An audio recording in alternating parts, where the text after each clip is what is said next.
just a barrage of bullets. And I'm staring at him thinking, why is the police here?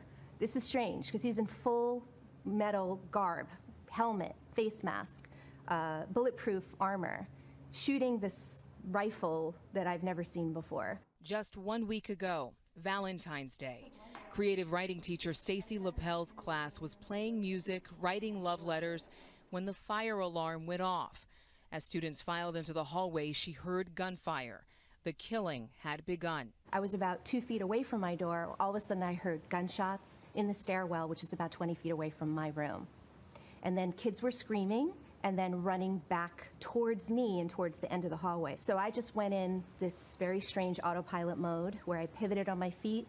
I unlocked my door, and then kids just started pouring in my room. I don't know how many kids were in there, but I was pulling them and getting them in and shouting at them to get in the room.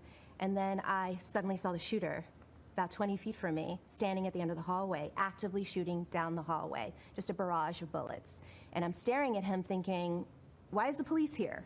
This is strange, because he's in full metal garb, helmet, face mask, bulletproof armor, shooting this rifle that I've never seen before. I don't know when I decided it was the right time to close the door. I grabbed the handle with both hands, and that's when I got nicked, or grazed, or whatever you call it.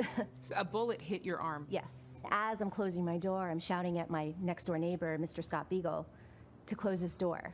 And he's the kind of man that would just keep that door open a little longer. You know, he's all about the kids, you know, but he couldn't see the shooter. I had a good visual of him, which is why I yelled at him to shut his door now. 35-year-old teacher Scott Beagle among the 17 murdered on Marjory Stoneman Douglas's campus. I heard him shoot a barrage of bullets into Mr. Beagle's room. And then he came to my room and shot about 4 or 5 shots into my room, breaking the glass of my door. There's a rectangular piece of glass. And I heard him continuously shooting down the hallway. And I never really knew when he left because we just thought he was still there. Once you all were inside the classroom, you were with your students. Yes. Covering them, kind of like a mother hen. Yes. Right. Clutching. I think I left fingerprints in one girl. Giving eye contact to other kids who were shaking and freaking out, and I'm mouthing, it's okay, it's okay.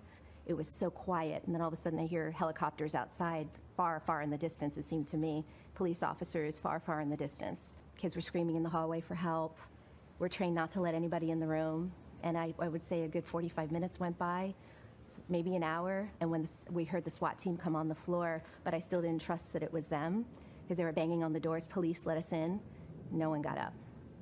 And then they just let themselves in and got us out, and on the way out, that's when I saw Mr. Beagle laying on the ground, and I saw my students laying on the ground. I lost 2 students, and other bodies and carnage everywhere. It was the most awful sight I've ever seen. It's like from a movie. Just a barrage of bullets. And I'm staring at him thinking, why is the police here? This is strange, because he's in full metal garb, helmet, face mask, bulletproof armor, shooting this rifle that I've never seen before.